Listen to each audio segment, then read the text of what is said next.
नमस्कार मित्रांनो, बघा, मूळव्याध हा अत्यंत अवघड गोष्ट असून ज्या व्यक्तींना मूळव्याध झाला त्याचा त्रास फक्त त्याच व्यक्तींना कळतो, इतरांना कुणालाही कळत नाही.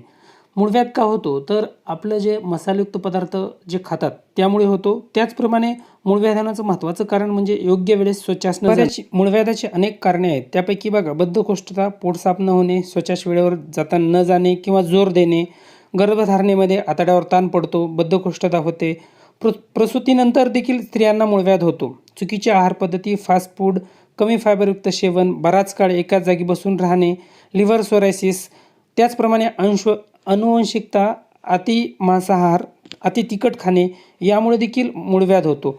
मी एक सवय सांगतो, ती जर सवय तुम्ही अंगीकारली तर तुम्हाला मूळव्याध कधीही होणार नाही. मित्रांनो, तुम्ही केव्हाही झोपा, सकाळी लवकर उठा आणि स्वच्छात जा. जर सकाळी तुम्ही लवकर उठत असाल आणि स्वच्छात जात असाल तर तुम्हाला मूळव्याध कधीही होणार नाही. आपल्याला मूळव्याध होऊ नये म्हणून हा झाला पहिला उपाय. दुसरा उपाय असा करता येईल की मित्रांनो, मूळव्याध होऊ नये म्हणून पोट साफ होणं अत्यंत गरजेचं आहे.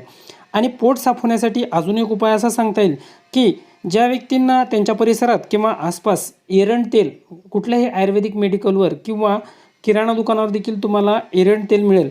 एरंडाचे तेल, एरंड तेल असं म्हणून ते म्हटलं जातं. हे एरंड तेल जर तुम्ही भाकरीत अर्धा चमचा संध्याकाळी घातलं तर नक्कीच तुम्हाला त्याचा वापर होईल आणि पोट साफ होईल. परिणामी पोट साफ झालं तर मूळव्याध देखील कमी होईल. आता प्रश्न आहे तो मूळव्याध झालेल्या व्यक्तींचा.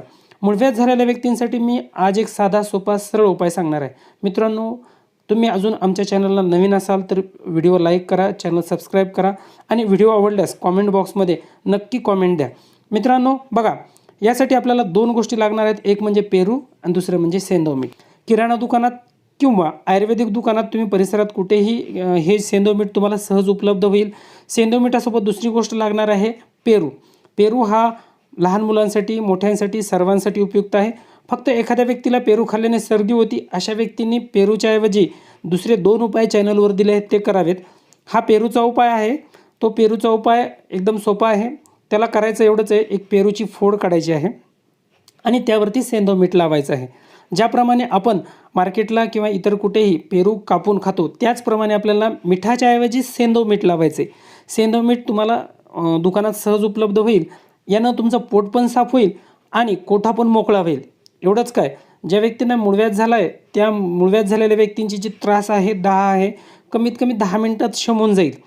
लिंबू आणि सेंधव मिठाचा उपाय याच्यासोबत जर जोडीला केला तर परिणाम हा चांगला येतो. आता बघा, करायचं काय आहे ते प्रथमतः जाणून घ्या.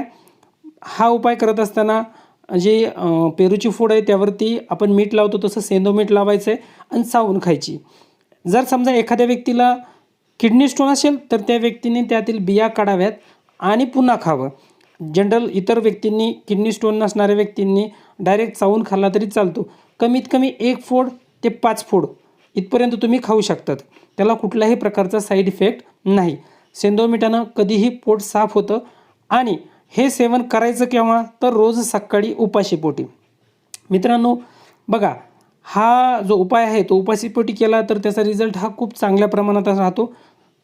आणि हा उपाय साधारणतः तुम्ही 7 दिवस केल्याच्या नंतर तुम्हाला ह्याचे रिझल्ट यायला लागतील. सुरुवातीला तुम्हाला काही रिझल्ट जाणवणार नाही, पण 7व्या दिवसापासून तुम्हाला रिझल्ट जाणवेल की तुमचं पोट साफ होते आणि जी मूळव्याधाची जागा किंवा फिस्टुला असेल, भगंदर असेल ते देखील भरून निघतं. गाठ आली अशी हळूहळू जिरून जाते, म्हणजे ती गाठ जिरून जाते. अशा प्रकारे हा मूळव्याधावर साधा घरच्या घरी करता येण्यासारखा उपाय होता. व्हिडिओ आवडला असेल तर लाईक करा, शेअर करा आणि सबस्क्राईब करा.